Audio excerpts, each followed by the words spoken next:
Okay, folks, I'm kind of standing behind the camera here to get started. I certainly will get out in front of the camera. So, I think we're good to go. Just need to double check this. Hope everybody's hanging in there. All right, I think this is going to be the last video for week 2. There's 4 of them, and that's fine. I think that's enough for a week, okay? So, there's a lot of information on D2L, and I give you some suggestions on how to kind of chop things up this week. But the bottom line is this: by Sunday, we'll just stick with midnight for now. I guess that seems to work. You want to complete problem set number 2 for equilibrium, and I will issue an equilibrium quiz probably on Saturday and have you finish it by Sunday. And I may actually make some more videos during the week if you want to work ahead into problem set number 3, and you don't have to wait for me at all to do that, okay? If you want to work ahead and keep chipping away at problem set number 3, in fact, the first problem you'll probably be able to get started based on what we do here. But let's just keep it simple, keep it clean. This week, problem set 2, quiz, however you get them done. So things we've done so far, so it's nice to check things off the list. We should have covered the material in sections 13 through 1 and 13 through 3 of point 3 of your book, and done the first 8 problems in problem set number 2. So we can get rid of all this. We've done all of that, and we're working ahead here. Okay. Section 13.4 in the electronic book starts to take you through a variety of equilibrium calculations, and I'm just going to start with a couple here, one on my own and then one that's a check your learning problem right in the book. So section 13.4 is definitely something you want to use in parallel with what I'm doing here. So we're back at using your slides again. So this is letter C, types of equilibrium calculations, and the first type we are considering is actually calculating K. Now, oftentimes you simply look up a value for K that's been determined experimentally with some other set of data. But in this case, we're going to calculate it, but from what? Well, from some information about initial concentrations, and you have to kind of read the problems.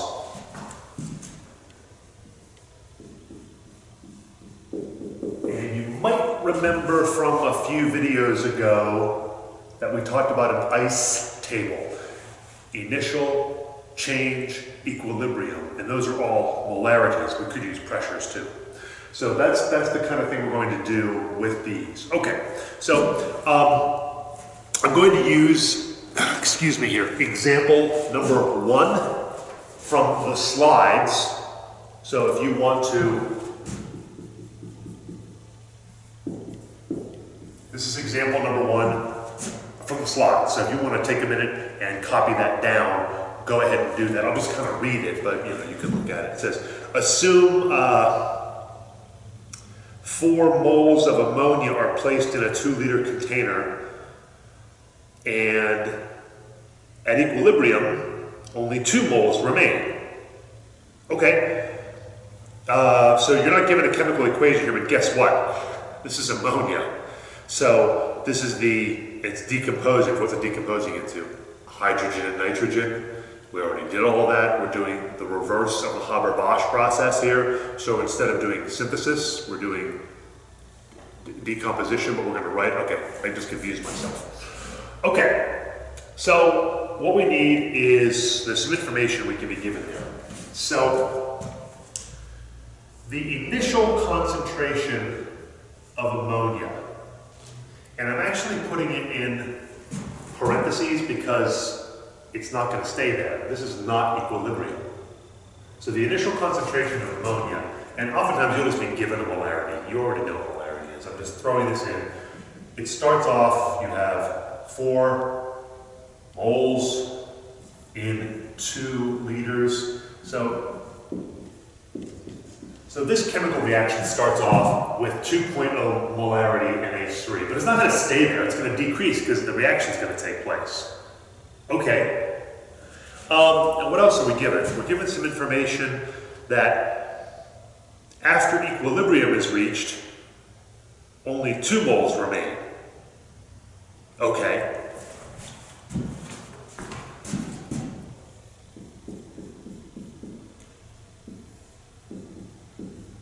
So at equilibrium, that's where we use the brackets, only 2 moles remain. Well, okay. You can put EQ there, I guess, equilibrium and not equilibrium, but it doesn't really matter. Well, if 2 moles remain, and the container hasn't changed, 2 moles divided by 2 moles divided by 2 liters.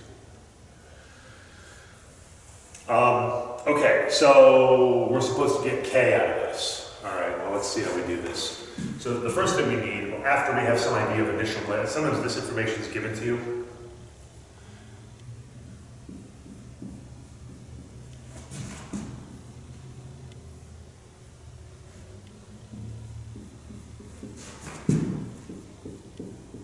Okay, these are all gases. It doesn't really matter for this problem. It's a homogeneous equilibrium, so I'm not going to put G all over the place. So remember how we set up an ice table, just basically how we set it up. Initial molarity, the change to reach equilibrium, and then finally the equilibrium. And these are all molarities. Eventually you'll probably just say ices, and you'll just know that they're molarities rather than doing this over and over again. So the initial constant, the initial molarity, and what does that mean? That's that imaginary place where the reaction hasn't even started yet. That's what initial means. It's a fictitious thing. So, because the reaction always starts. So we assume that we start off with a molarity of 2, non-equilibrium, and that nothing is formed here. Okay, well the change is, well this is going to go, well the equilibrium here, at equilibrium it goes to 1. Okay, because we calculated that. So the change here has to be, so the molarity of the ammonia went down by 1. The trick with these problems for calculating K is to take the information you're given and find numbers here and here. That's the trick. To calculate K is easy. This number cubed times this number divided by this number squared. You just need numbers down here. Okay. But now we use stoichiometry. So if you lose 1 molarity of ammonia, well, we're going to actually gain something here. Well, those have to go up. But how much? Here we use stoichiometry. I don't want to make this more complicated than it is. So every time you lose 2 ammonias, you gain 3 hydrogens. And we could set this up with stoichiometry if you wanted to. It's simple ratio.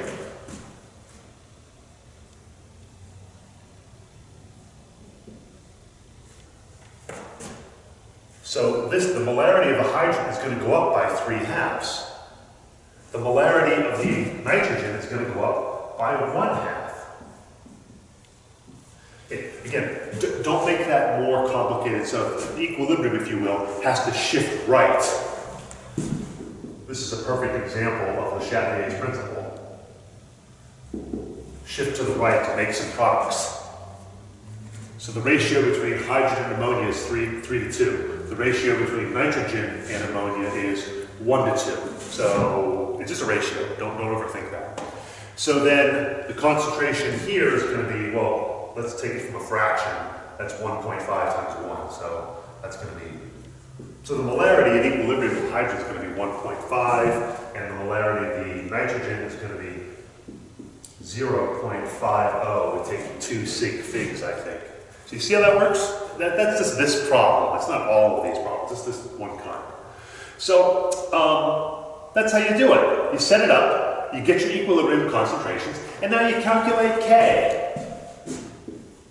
I don't think we have to write out in symbols anymore. In symbols, it would be nitrogen to the first times hydrogen cubed divided by ammonia squared. But let's just put in numbers. We don't need to write out the symbols anymore. So this is going to be 1.5 molarity cubed times 0.50 molarity to the first power. Right. divided by the ammonia, which we figured out was 1.0 molar, squared. Let me just double check all that. I think that's right. Yeah. And the units on this are going to be kind of fun. It's going to be molarity cubed times molarity, that's molarity to the fourth, divided by molarity squared, so fourth divided by, okay. So the units here are going to be molarity squared. I think we knew that already, because we did this problem before with the reverse reaction. The units were molarity to the -2. And if you do the math, I think you can do that. 1.5 cubed times 0.5 divided by 1. You get 1.7. And that's, oh, I'm sorry, that's Kc.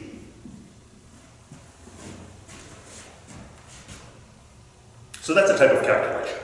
You're given some information, use some stoichiometry, and figure out what your equilibrium concentrations are, and calculate a K. That's one type of problem. The other one that I have for you is a check your learning problem out of the book. So if you have the book in front of you, you want to go to section 13.4 and a check your learning problem. I think I'm just going to write this out kind of quickly. If you want to stop the video and do check your learning, what is it? Yeah, okay, I'll just set this up and you can just do it. So if you want to stop the video here and do the problem on your own.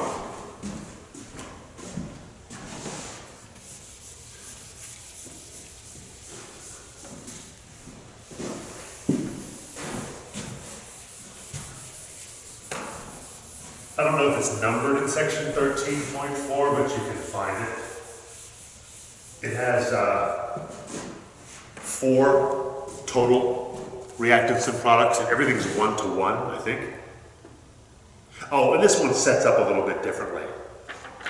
It doesn't give you initial, it says, starting with 1 molarity of both reactants, calculate the K after 1/3 of each reaction remain. Okay, it's just a word, it's kind of a word problem here. It's a little bit of a puzzle.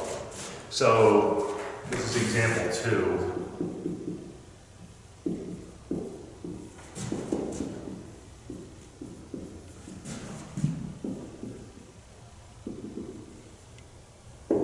I'm just going to set this one up because I think I'm going to try putting another problem in here, so maybe you can work ahead because maybe this week's going to be a little light. We'll see. We'll see.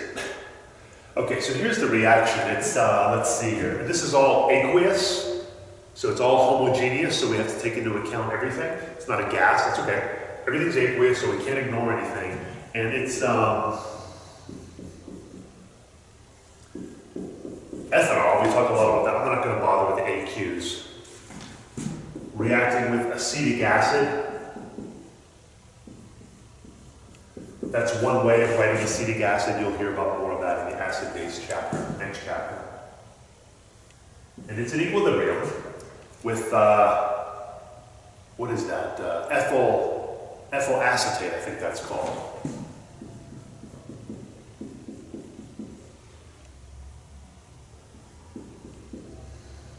Oops.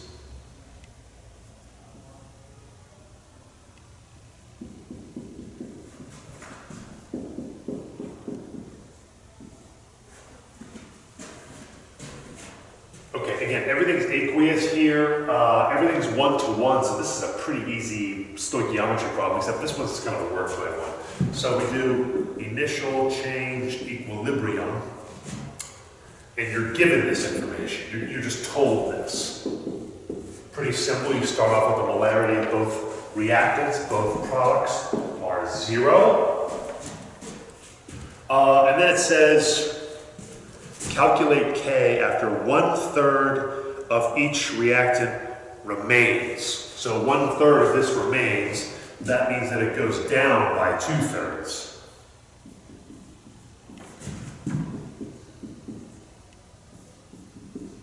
Okay, this may be confusing. It's like, well, where does ratio come from? In the previous problem, we did a bunch of stoichiometric ratios, like 2, 3, 3/2, and 1/2. Where's this coming from? Well, this is just coming from the problem itself. You're just told that If 1/3 remains, 2/3 is gone.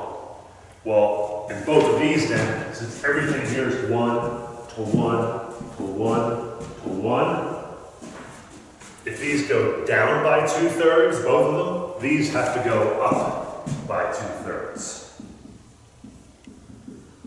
This is kind of a unique problem. Maybe it's not a very good problem, but I think it makes a point, and it's also in the book, so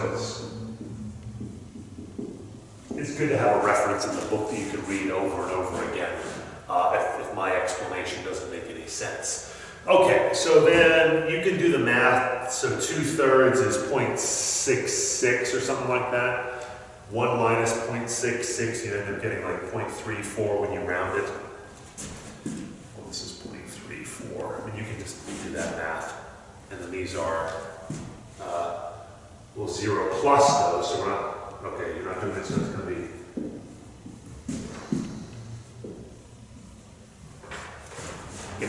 wordplay with this problem. And then you would calculate K, and I'm going to let you do that. All the powers are 1, so it's going to be this times this divided by this times. So that's a pretty easy problem. So 0.66 squared divided by 0.34 squared. And guess what? You get this answer.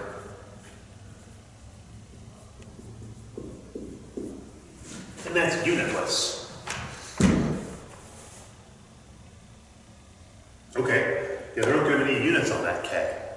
So K is not like the lowercase k rate constants where there's always a specific unit for 0 first second. Here it depends on the stoichiometry of the reaction.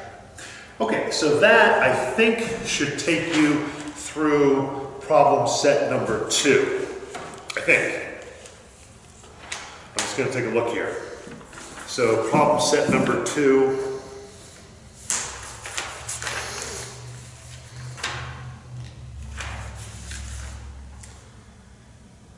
Yeah. Okay.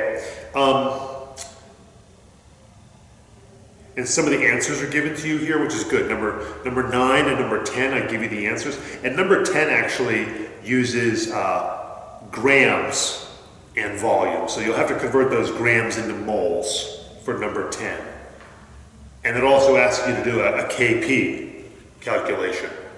So KC and KP, so go back and do that formula for KP and KC. And the answer to that's a good problem.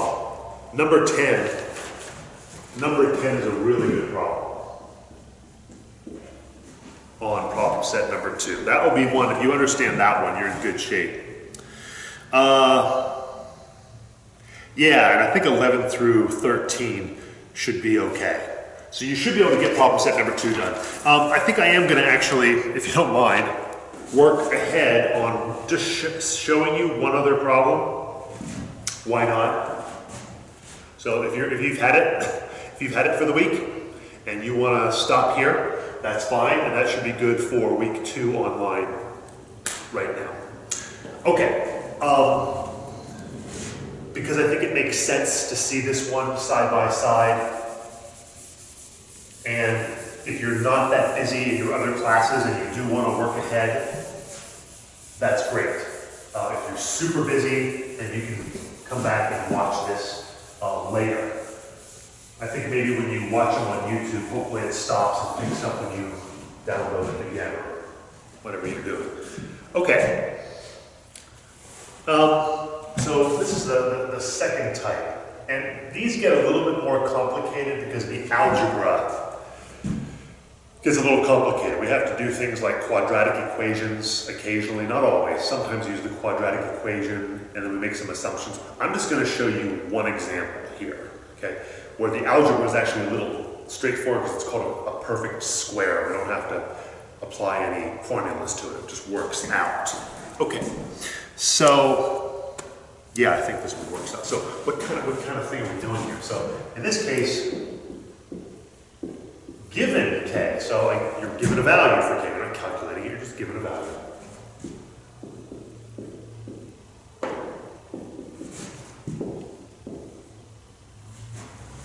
Okay, well if you're given a k, calculate your equilibrium concentrations of everything.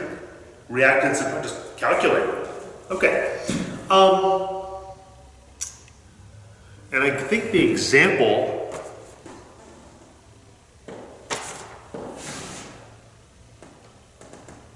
yeah.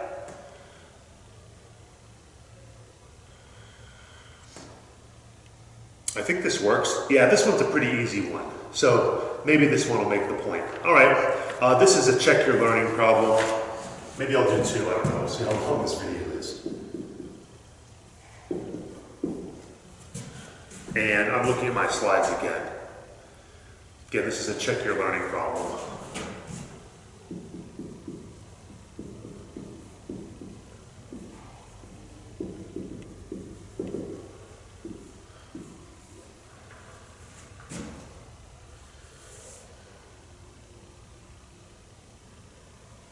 And what are we told here? Assume that the equilibrium constants, you're given an equilibrium constant. The experimental data show that the equilibrium concentrations of hydrogen and nitrogen are that respectively. Calculate the equilibrium concentration of ammonia and derive the proper units. Okay. Well, that's kind of odd. You know what, I think for this particular problem, I'm gonna skip this one because you don't need an ice table for this one. I'll do it, but it's not that hard of a problem. Okay, actually, yeah, this one's an easy one. So, because you don't have to do any ice tables. All right, let me just whip through this. So, you're given that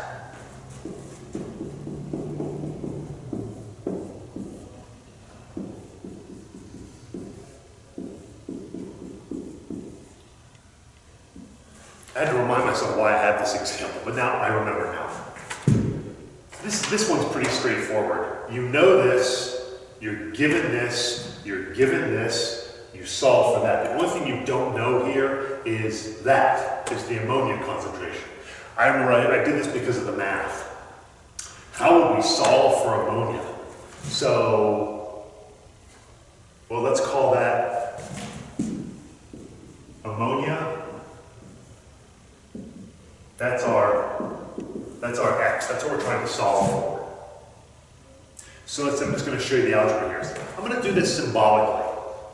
So if I want to solve for ammonia, I'm going to multiply both sides by this denominator. So we're going to have Kc times H2 cubed times N2. And then I'm going to have to take the square root.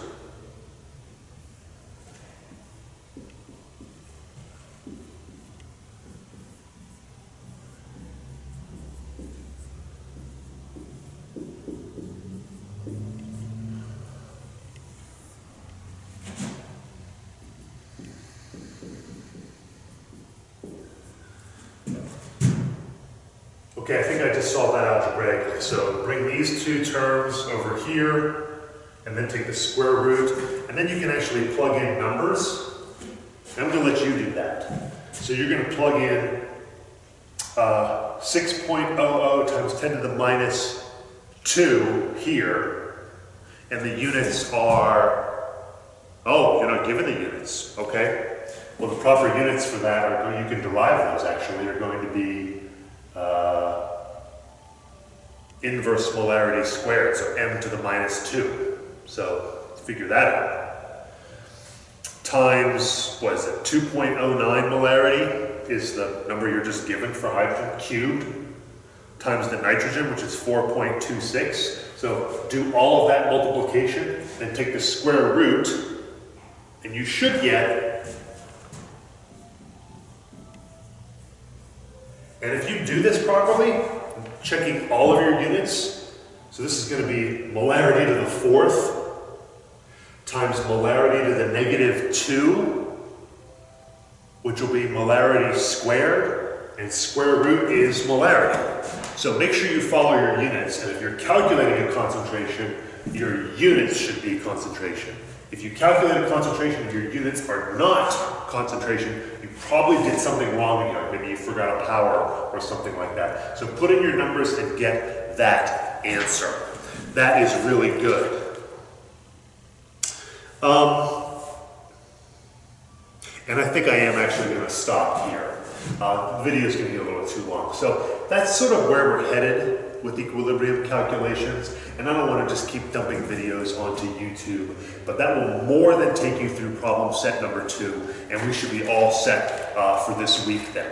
So again, just to reiterate, if you're looking at D2L, this is all there. Problem set 2, watch all the videos, take the quiz, and move on to week 3. Hope things are going well.